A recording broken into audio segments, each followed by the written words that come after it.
Hello, ladies and gentlemen. This is your king speaking. You're watching Cases Explained. और मैं क्या आदाम मियाँ, मेरे को तो आप लोग जानते ही हो ना। और मुझे भी। और वो चौथा कहाँ है?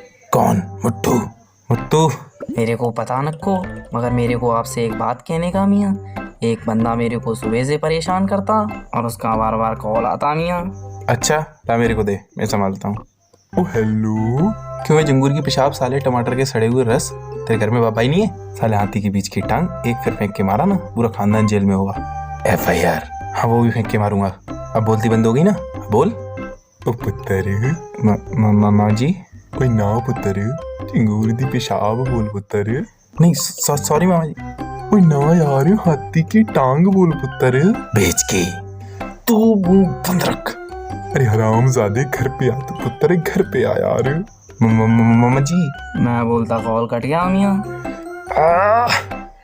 तो कहानी को शुरू करते हैं। जहाँ पे हो सकता है आप लोगों ने पहला एपिसोड ना देखा हो, तो छोटा सा रिकैप दे देता हूँ। जहाँ पर दैनो को पता चलता है कि वो एक रियल वर्ल्ड में नहीं है, वो एक कॉमिक वर्ल्ड में है, और वो इस कहानी की मेन लीड नहीं है, और नामजू और जूदा इस कहानी के मेन लीड हैं। अब उसे ये सुनकर थोड़ा धक्का सा लगता है, तो वो उस कॉमिक बुक के फ्रंट पेज को देखती है, जहाँ पर सारे मेन कैरेक्टर बने होते हैं। वो उसे देखती है कि मेन कैरेक्टर में उसका नाम नहीं है, और वो एक सिर्फ साइड रोल निभा रही है, जो कि जूदा और नामजू को मिलाने का काम करेगी। अब ये सुनकर वो और गुस्सा हो जाती है। अब वो राइटर को गालियां देना शुरू कर देती है और उससे कहती है, तुम एक बहुत ही भद्दे राइटर हो, तुम्हें कुछ लिखना नहीं आता, ऐसी कॉमिक बुक तो बच्चा तक नहीं पढ़ेगा। फिर वो उस लड़के से कहती है कि मैं जो भी करती हूँ सिर्फ नामजू और जूदा के लिए ही होता है। क्या मैं अपनी खुशी के लिए कुछ नहीं कर सकती, अपनी मर्जी से कुछ नहीं कर सकती, और हमेशा एक एक्स्ट्रा बन के रहूंगी जब तक मैं जीऊँगी? मुझे ऐसी ज़िंदगी नहीं जीनी है। तब वो लड़का उससे कहता है कि अगर कोई कहानी एक्स्ट्रास के बिना पूरी होती तो तुम और मैं आज यहाँ नहीं बैठे होते, और जितना मेन लीड ज़रूरी होते हैं कहानी में, उतना ही एक्स्ट्रास भी होते हैं। और फिर अचानक से कॉमिक बुक का सीन शुरू हो जाता है। और अगर आपको याद हो तो कॉमिक बुक के सीन में कोई भी अपनी मर्जी नहीं चला सकता, सिर्फ वो वही करेगा जो राइटर ने लिखा है। फ़र्क नहीं पड़ता आप अपने अस्तित्व को जानते हैं या नहीं। और इस बार डैनो एक ड्राइंग क्लासरूम में होती है, जिसमें टीचर उसे बताती हैं कि आज उसका टर्न है ड्राइंग मॉडल बनने का। तो डैनो चुपचाप से बैठ जाती है वहाँ जाकर। अब सब लोग डैनो की ड्राइंग बनाने लगते हैं, मगर टीचर की नज़र नामजू की ड्राइंग पे पड़ती है। उसे देखकर टीचर बहुत खुश हो जाती हैं, क्योंकि नामजू ने जूदा की ड्राइंग बनाई थी, वो कि बेहद खूबसूरत थी। लेकिन अब वहाँ बैठे बैठे डैनो बहुत बोर हो चुकी थी, और ये सोच रही थी कि उसको इतनी देर यहाँ बैठना पड़ेगा सिर्फ इसलिए कि ये नालायक उसकी ड्राइंग बना सके। और फिर उसे गुस्सा आ जाता है, और जैसे ही सीन खत्म होता है वो वहाँ से उठती है और एक मूर्ति को उठाकर ज़मीन पर फेंक देती है। मगर अगले ही सेकंड नया सीन शुरू होता है, जहाँ पर सब कुछ नॉर्मल होता है, वो मूर्ति भी और दैनो भी, जो कि उस जगह पे ही बैठी होती है जहाँ पे पहले बैठी होती है। फिर वो कैंटीन वाले लड़के के पास जाती है और उससे पूछती है कि ऐसा क्यों हुआ। तब वो लड़का उसे समझाता है, देखो जब हम स्टेज पे होते हैं हमें वो परफॉर्म करना पड़ता है जो राइटर ने हमें लिख के दिया है, मगर वो जगह जहाँ पर राइटर ने कुछ बनाया ही नहीं है, यानी कुछ लिखा ही नहीं है, वो जगह होती है शैडो, जहाँ पर हम अपनी मर्जी से काम कर सकते हैं, जैसे कि अभी कर रहे हैं। और जो लोग अपने अस्तित्व को नहीं जानते, यानी कि उनमें ईगो नहीं है, उन लोगों को शैडो की बातें याद नहीं रहती। सिर्फ हमें और तुम्हें इसलिए याद है कि हम तुम में ईगो है।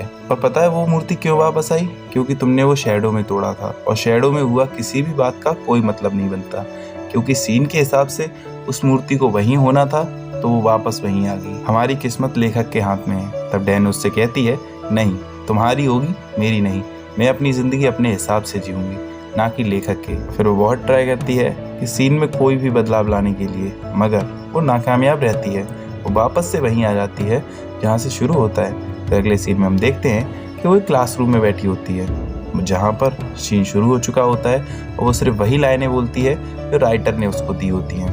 तब हम देखते हैं कि वो टीचर से बात कर रही होती है, जिससे नामजू और जूदा को वक्त मिलता है आपस में बात करने को। सीन फिर से चेंज होता है और हम देखते हैं कि क्योंग और दैनो बात कर रहे होते हैं, यहाँ पर क्योंग उससे कह रहा होता है कि तुम्हारे पापा हमारी कंपनी से शेयर रिड्यूस कर रहे हैं, इसके पीछे तुम ही हो ना, तुम मुझे पैसा दिखाकर खरीदना चाहती हो शायद, और तुम ये सब करके क्या साबित करना चाहती हो भला। तब डैनो उससे कहती है कि मैंने ऐसा कुछ नहीं कहा, और मैंने किसी से भी कोई बात नहीं कही है। और फिर वो रोने लगती है, और जैसा कि मैंने कहा था वो सिर्फ सीन में रो रही होती है और अपने मन में बस यही सोच रही होती है कि कब सीन खत्म हो और मैं इसका मुंह तोड़ दूं। और अपनी बॉडी को कंट्रोल ना कर पाने की वजह से वो सोचती है कि मैं अपनी लाइफ राइटर से वापस छीनूंगी हर हालत में। और फिर वो जो अपने दोस्त से बात कर रही होती है उसे एक इल्यूजन होता है, उसे एक फ्यूचर सीन दिखाई देता है जहाँ पर वो देखती है कि उसे जूता का धक्का लगकर वो सीढ़ियों से गिर गई है और उसमें पैर में फ्रैक्चर हो गया है। शायद उसने एक फ्यूचर देखा। अब वो डर जाती है और यहाँ पर हमें एक नया कैरेक्टर दिखाया जाता है जिसका नाम है दोहा। अगर याद हो, कॉमिक बुक के फ्रंट पेज पर 3 कैरेक्टर बने हुए थे और ये महाशय A3 के तीसरे मेंबर भी हैं। अब आप A3 के तीनों मेंबर से मिल चुके हो। पहला नामजू, दूसरा दोहा और तीसरा क्योंग।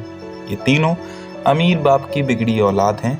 दोहा जूता को लाइब्रेरी में पहली बार देखता है और उसे लव एट फर्स्ट साइट हो जाता है। अगर इनडायरेक्टली कॉमिक बुक को देखा जाए तो उसमें एक लड़की और 2 लड़के यानी लव ट्रायंगल बना रहा है हमारा लेखक। अगले दिन जूता फुदकते फुदकते क्लासरूम की सफाई कर रही होती है और दैन उसे देख रही होती है। तब वहाँ दोहा आ जाता है और वो उसे देख के कहता है ये कितनी क्यूट है ना, ये बाकी लड़कियों से कितनी अलग है। अब ये बात दैन सुन लेती है। वो उसे बताती है कि अब तुम्हें दोहा से प्यार हो जाएगा, दोहा तुम्हें नहीं मिलेगी क्योंकि राइटर ने तुम्हारी जोड़ी नहीं बनाई है। जोड़ी तो उसकी नामजून के साथ है।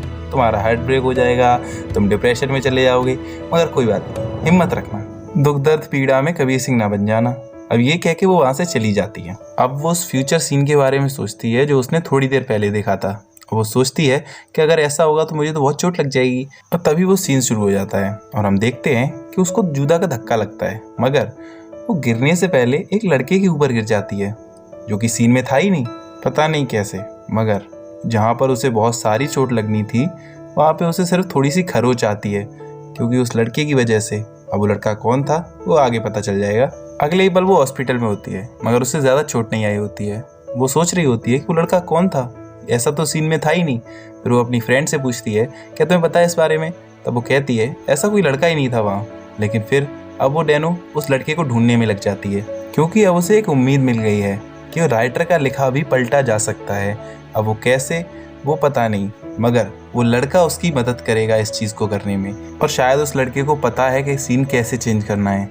अगले सीन में जूदा और दोहा बात कर रहे होते हैं जहाँ पर जूदा दोहा से कहती है कि तुम बाकी लड़कों से काफ़ी अलग हो, तुम मेरा काफ़ी ख्याल रखते हो और बहुत प्यार से बात करते हो, तुम मेरे एंजल हो, तुम मेरी हर बात का ख्याल रखते हो। अब ये सुनकर दोहा का शरीर तो नीचे ही था मगर मन हवा में था। दूसरी तरफ हम देखते हैं कि दैनु काफ़ी कोशिश करने के बाद भी उस लड़के को नहीं ढूंढ पाती है। फिर उसका खुरापाती दिमाग ये कहता है कि खुद को परेशानी में डालो तो वो लड़का आएगा। फिर वो शुरू करती है और डॉज बॉल को खेलने लगती है जिससे उसे चोट लगने के चांसेस बढ़ जाएं। अब वो बार बार बॉल को अपनी तरफ मांगती है जिससे उसे बॉल लगे। फिर वो बीच में खड़ी हो जाती है और जब उसे बॉल लगने वाली होती है तब एक लड़का उसे बचा लेता है। अब वो उसका चेहरा देखने ही वाली होती है कि अगला स्टेज शुरू हो जाता है और वो उसका चेहरा नहीं देख पाती है जहाँ पर वही लड़कियां जूदा को परेशान कर रही होती हैं और वो उससे कहती हैं कि नामजून उसे ढूंढ रहा है। और जब वो दूसरे कमरे में जाती है तो वहाँ पर कोई नहीं होता और वो लड़कियां उसे बाहर से लॉक कर देती हैं और वो रोने लगती है ये सोचकर कि मेरी गलती क्या है। फिर उसे नामजून आकर बचा लेता है। यही तो कहानी थी। फिर हम देखते हैं कि दैनो सोचती है कि अगर यही सब चलता रहा तो वो उस लड़कियों को कैसे ढूंढ पाएगी। और अब जब वो क्लासरूम की खिड़की से बाहर देख रही होती है तो उसे एक लड़का दिखाई देता है। वो भागकर वहां जाती है क्योंकि उसे उम्मीद होती है ये वो है। और अब वो इस लड़के के पास जल्दी से भाग कर जाती है और जब वो लड़का पलटता है फिर क्या, एपिसोड खत्म। आगे जानने के लिए अगला एपिसोड देखें। अगले एपिसोड में हमें शायद पता चल जाएगा ये लड़का क्या चाहता है और ये राइटर का लिखा हुआ कैसे पलटता है और इसका दैनु से क्या रिश्ता है, ये बार बार उसे क्यों बचाता है। तो वीडियो यहीं तक था, मगर मैं अपने कुछ दोस्तों को एक मैसेज देना चाहता हूँ जिनके चेहरे हमेशा खुश और मन हमेशा दुखी रहता है। तो उनसे बस एक ही बात कहना चाहता हूँ, जिस दिन आप जान लोगे ना कि आपकी खुशी की वजह आप हो, कोई और नहीं, उस दिन आपको अकेला फील होना बंद हो जाएगा। हो सकता है प्रॉब्लम बड़ी हो मगर आप एक वॉरियर हो। और पता है वॉरियर क्यों हो? क्योंकि मेरे दोस्त तुम में हिम्मत है लड़ने की। इसलिए नहीं कि तुमको तलवार या कोई भी हथियार चलाना आता है। और आप कभी भी अकेला फील करें तो मुझे इंस्टाग्राम पे कभी भी मैसेज कर सकते हैं।